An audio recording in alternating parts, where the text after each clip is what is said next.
your life work.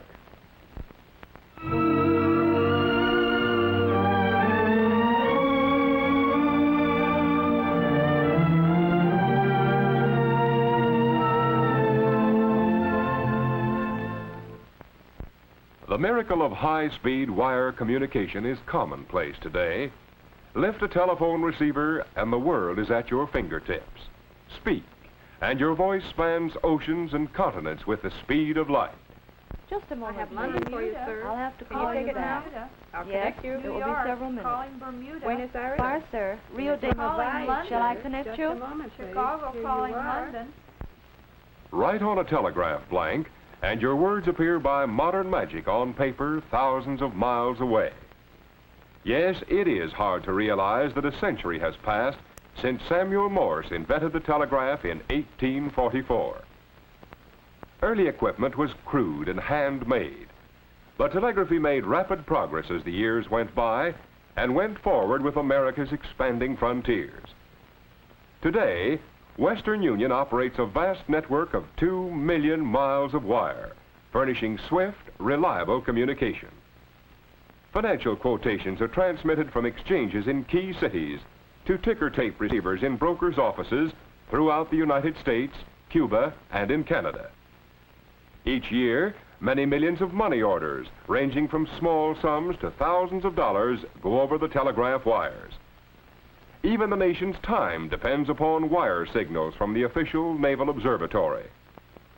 Day and night, in editorial offices everywhere, teletype machines bring in the news of the world for millions of readers.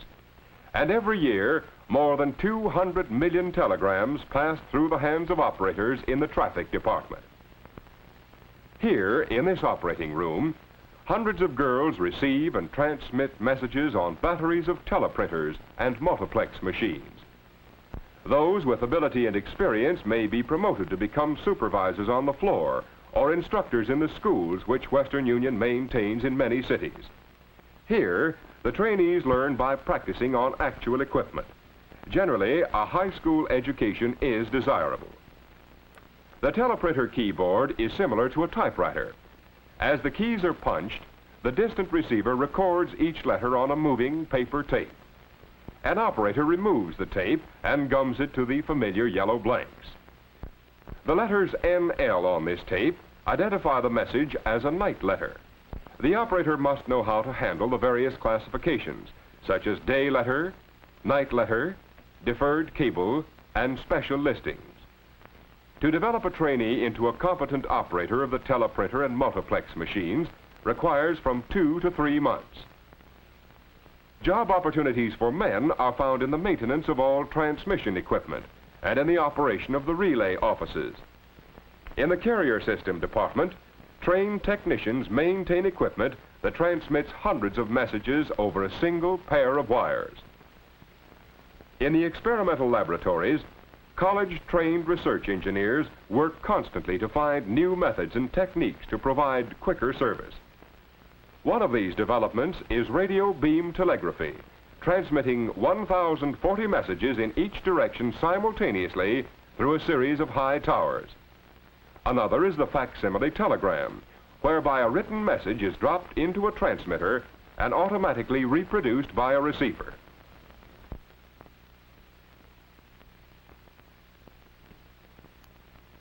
Men also are needed at the switchboards which control circuits between offices and in supervision of departments, as well as general executive positions.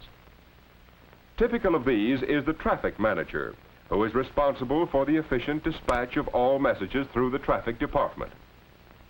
Construction of new branch offices and maintenance of existing buildings and properties is the function of the plant department. New equipment is installed and wired by equipment men and installation experts from this department. Teleprinters and multiplex machines are in constant use and require inspection by trained testing and regulating men so that sudden breakdowns may be avoided. In the commercial department are handled most transactions with the public. In addition, this department employs about 15,000 messengers to pick up and deliver messages. Here, excellent opportunities are provided for young men to acquire business training because of the contacts established while delivering messages. More than 1 million prominent businessmen began their careers as Western Union messengers. The scope of the modern telegraph and cable is worldwide. In America alone, 30,000 branch offices and agencies offer many opportunities for managers, operators, repairmen, and other trained personnel to render efficient service to the public. It's a far cry from present-day telegraph facilities, the early beginnings of the 19th century. Similarly, it's a far cry from the first telephone developed by Alexander Bell in 1875. In the early days, switchboards were operated by men, and service was crude.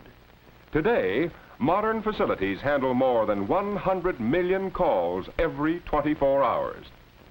These calls flow at the rate of 1,000 per second through a telephone network using enough wire to string a line to the sun more than 90 million miles away. This tremendous system provides job opportunities for 500,000 employees with a wide range of interests and capacities, from outdoor work with field crews to intricate research work in the experimental laboratory. To study these job opportunities, let's imagine that the town of Homeville is to receive a new and larger telephone exchange. First, the engineering department prepares the plans for the buildings and transmission systems and arranges for plant construction. Much of this technical work requires specialized training. Then, skilled craftsmen build lines, install equipment, and maintain it in operating order. After construction is completed, a large number of operators are brought in to staff the switchboard under the guidance of supervisors. These operators have been trained to provide courteous and speedy service. To be an operator, an applicant must have a clear voice, normal hearing, and eyesight. A high school education is an advantage. About 225,000 operators, the most important factor in efficient exchange service, are employed by all companies. They also handle all long-distance and special calls. Even in communities served by dial telephone and automatic systems, many operators are required for information and special service. With the traffic personnel on hand, the new Homeville Exchange is ready for full-scale operation. A clerical force is organized for computing charges for service, preparing and mailing bills, and collecting the money, as well as all other office work. Costs and income are analyzed, and statistics prepared for administrative purposes. Now, the new Homeville Exchange is a unit of the worldwide telephone network. To supply this far-flung network with the latest improvements, research engineers in laboratories constantly experiment to discover new techniques, new materials, and quicker methods of production. The dial telephone and automatic switchboard are among the better-known accomplishments of these skilled engineers. These are men who must possess the creative mind and an everlastingly curious approach. In addition, they are highly trained in scientific and technical fields. While a college education is helpful, a young man or woman can start in the telephone or telegraph industries after graduation from high school and work his or her way up. For technical work, an understanding of mechanical drawing, elementary electricity, physics, and mathematics is very important. All new employees in these industries are trained right on the job or in company schools to perform specific tasks. One of these special jobs is that of the lineman. His duty is to help build new lines and repair those which have been damaged. In the spring and summer, he fights storms of rain and wind. In the winter, there is ice, snow, and freezing gales. Opportunities in all jobs for promotion are plentiful because most companies prefer to advance their own personnel whenever possible. Dependability is an important factor in judging an applicant's aptitude. And just as the public depends on prompt service and communication, the telegraph and telephone companies, in turn, must depend upon reliable, capable employees to keep these nerve systems of our social and economic life functioning properly. Throughout the country, Men and women can find excellent job opportunities in the twin fields of wire communication.